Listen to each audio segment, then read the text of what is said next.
안녕하세요. 책을 버스킹한 남자 이창현 작가입니다. 오늘은요, 부의 확장이라는 책을 통해서 북스킹 해보도록 하겠습니다. 이 책 읽었는데요, 꽤 좋았어요. 그래서 읽어보시면 저는 굉장히 많이 접해있죠. 그래서 10점 만점에 한 9점 정도를 줄 수 있는 굉장히 저에게도 도움되었고 여러분들께도 추천드리는 그런 책입니다. 한번 시간 되시면 한번 읽어보시고요.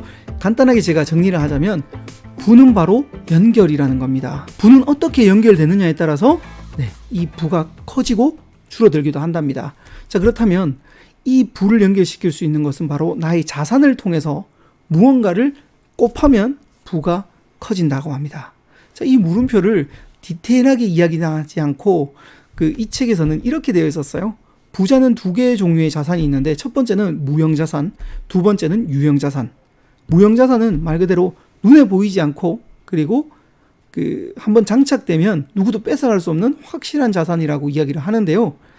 예를 들어 제가 이제 강의하는 능력이 있죠. 이런 것도 무형자산이에요. 또 제가 책을 쓰잖아요. 책을 쓰니까 이 책을 쓰는 이런 능력 또한 무형자산입니다. 이를 통해서 소득을 불러일으키는데요. 이 무형자산은 예를 들어 1년에 제가 1,000만 원 정도의 소득을 얻는다. 그러면요, 예금 통장에 6억 7천짜리 예금 통장이 있고 1.5%의 이율을 받는 것이라고 합니다. 자, 만약 제가 3천만 원의 소득을 얻는다면 한 20억 정도의 예금 통장, 1.5%짜리 예금 통장이 있다라고 생각하시면 됩니다. 이 무형자산이 곧 유형자산으로 이게 바뀔 수가 있다라는 거죠. 그리고 이 무형자산은 어떤 기술에 대한 가치를 부여하는데요. 그럼 무형자산을 늘릴 수 있는 방법, 그건 뭐냐면 저는 이렇게 생각했어요. 투자한 시간과 노력한 만큼 얻는다고 생각했는데 이 책은 아니랍니다. 다시 한 번 더. 투자한 시간과 노력한 만큼 얻는 것이 아닙니다. 자, 그러면 열심히 한 사람이 다 부자가 돼야 되잖아요. 그건 아니라는 겁니다. 내가 얼마나 고생한 것이 중요한 것이 아니라 상대방이 얼마나 고마워한지에 따라서 무형자산이 크기가 달라진다고 합니다. 다시 한 번 더. 내가 얼만큼 고생했는 게 중요한 게 아니라 상대가 얼마나 고마워하는지가 중요하다. 자, 맞습니다. 유튜브 또한 마찬가지죠. 제가 즐거워서 하는데도 상대가 즐거워하거나 상대가 재밌어하거나 상대에게 정보를 많이 주는 그런 콘텐츠들이 사람들이 많이 봅니다. 제가 지금까지 많은 자기계발서, 즉 제가 고생한 자기계발서를 갖다가 북스킹한 것보다 얼마 전에 했던 주식 이야기, 그리고 제가 종목 선정, 코로나 이런 이야기 있잖아요. 이런 거 했는데 훨씬 더 조회수가 높아요. 제 착각이었습니다. 내가 고생하고 내가 좋아하는 게 중요한 게 아니라 상대가 얼마나 고마워하고 상대에게 얼마나 도움이 되는지, 이게 더 중요하다라는 겁니다. 그리고 희소성도 굉장히 중요합니다.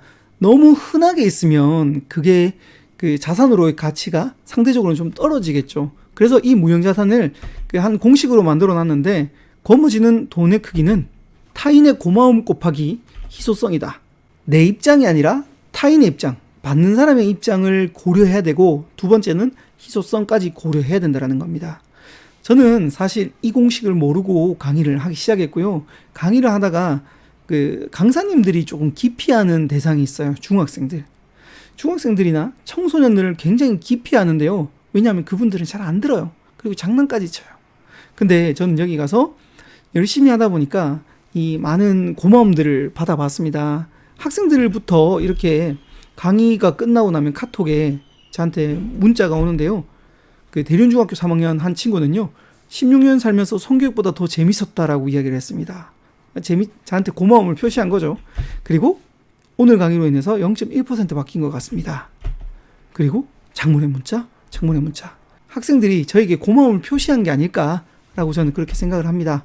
이뿐만 아니라 이런 문자들을 지금까지 한 3, 4천 통 정도는 받았습니다. 정말 장문의 문자들을 많이 받았는데요.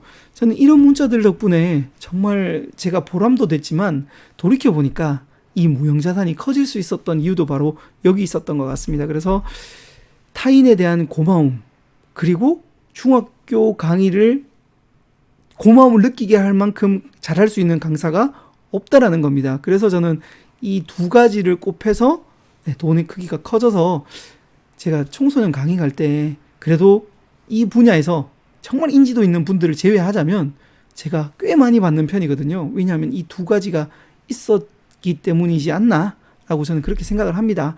아무튼 이거는요, 뭐 제 예니까 한번 참고해 주시고요. 그러면 여러분들의 입장에서 다른 사람에게 고마움을 주고 희소성까지 높은 일 꼭 한번 찾아봤으면 좋겠습니다. 자, 그리고 이 무형자산 연결고리를 연결하면 연결할수록 또 커지게 되어 있는데요. 첫 번째는 네트워크, 사람과의 연결을 통해서 이 무형자산은 더 배가 된다고 합니다. 또 하나 더는요, 마케팅을 통해서 세상과의 또 연결. 사실 마케팅은요, 사람과의 또 다른 연결이죠. 그래서 이 두 가지를 통해서 연결을 통해서 부를 키울 수 있는데요. 그래서 만약에 여러분들이 어떤 일을 한다면, 공부를 한다면 3명부터 시작을 하는 겁니다. 그래서 시간이 나면 만나는 것이 아니라 시간을 내서 만나서 그것을 통해서 끊임없이 공부하고 무형자산의 질을, 퀄리티를 올리라고 합니다. 자, 그렇게 이 사람들이 네트워크 형성되다 보면 점점 커지게 되어 있고, 그리고 인사, 전화, 메일 등 사소한 연락을 꾸준히 하는 연결 작업이 필요하다고 합니다. 사람들은요, 자기가 필요할 때 전화하잖아요. 그게 아니라 틈틈이 연락을 하는 겁니다. 자, 그리고 결과를 증명한 사람, 즉 성공자에게 배우는 것이 정말 중요한데요. 이 책에서는 거인의 어깨 위에 올라가서 그것을 무형자산을, 더 큰 무형자산을 획득하라라고 이야기가 되어 있었습니다.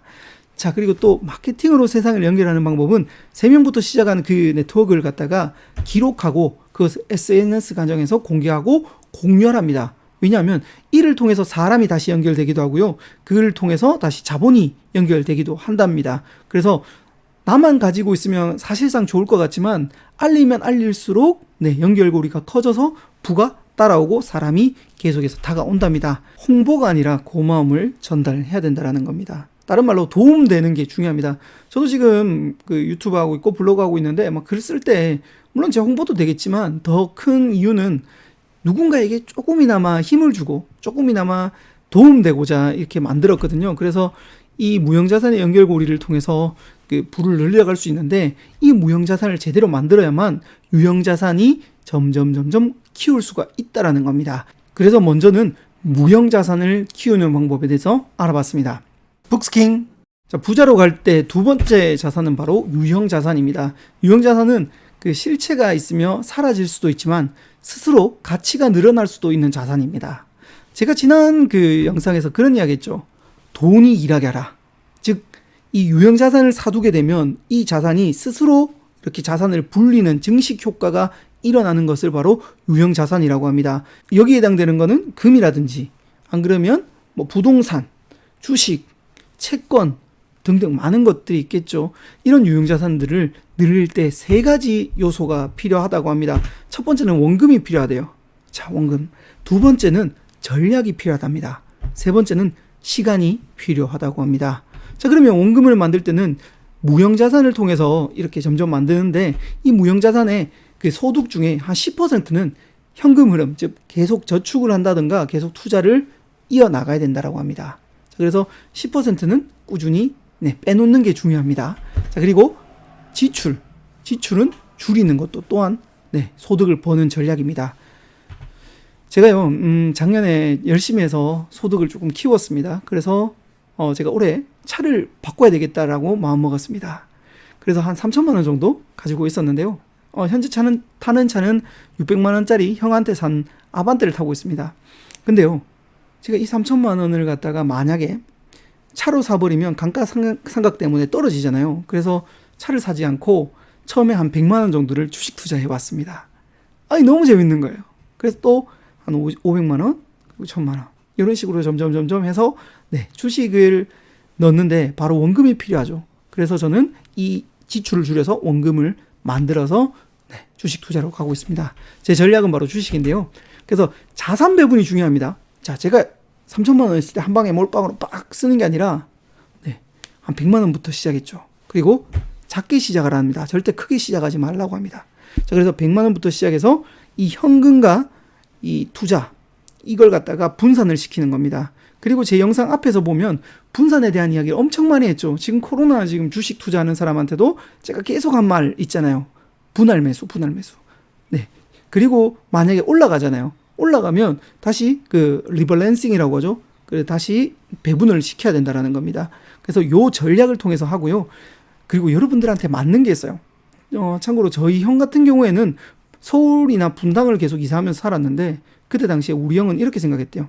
아, 이거 부동산이 계속 끊임없이 올라갈 것 같다. 집을 사보니까 집이 없더라. 즉 공급보다 수요가 많더라는 것을 알고 저 형은 그 전략적으로 부동산에 투자를 많이 했대요. 근데 저는 대구 살잖아요. 대구 살면 네, 사실 이제 공급과 수요가 거의 맞물려서 이 큰 상승세는 없더라고요. 뭐 수성구를 제외하고.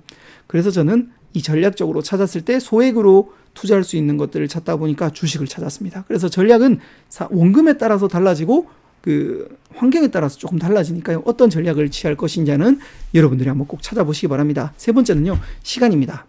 시간을 이기기 위해서는 여유자금, 즉 시간에 묶여있는 돈이 아니라 시간을 벗어날 수 있는 돈, 그걸로 하라는 겁니다. 그리고 하루라도 먼저 시작을 합니다. 복리의 마법은요, 시간이 필요합니다. 그래서 원금, 전략, 시간, 이 세 가지를 통해서 유형자산을 불려야 되는데 이 책에는 정말 구체적인 이야기가 없어서 조금 아쉬웠습니다.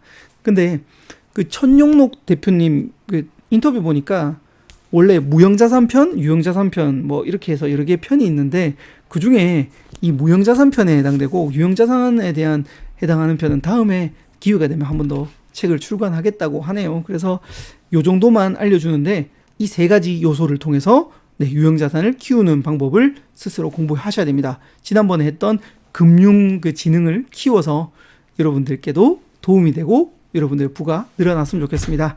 자, 이 책의 핵심 정리하고 가겠습니다. 무형자산을 키워서 유형자산을 늘려서 부를 계속해서 늘리는 게 핵심입니다. 제가 여기 보여드리면 이렇습니다. 네, 이 책의 핵심은 무형자산과 유형자산의 연결이다 라고 맨 뒤쪽 페이지 쪽에 이렇게 적혀 있었습니다. 그래서 여러분들의 무형자산이 뭔지, 그리고 무형자산을 늘릴 수 있는 방법, 타인에 대한 고마움, 그리고 희소성 잘 한번 생각해 보시고요. 유형자산의 세 가지 요소, 원금, 전략, 시간, 이 세 가지를 통해서 나의 부를 늘릴 수 있는 방법을 꼭 공부해 보시고 늘려나가시면 좋겠습니다. 지금까지 부의 확장을 북스킹해 왔습니다. 와, 이 책에 소개해드리고 싶은 부분이 진짜 많은데요.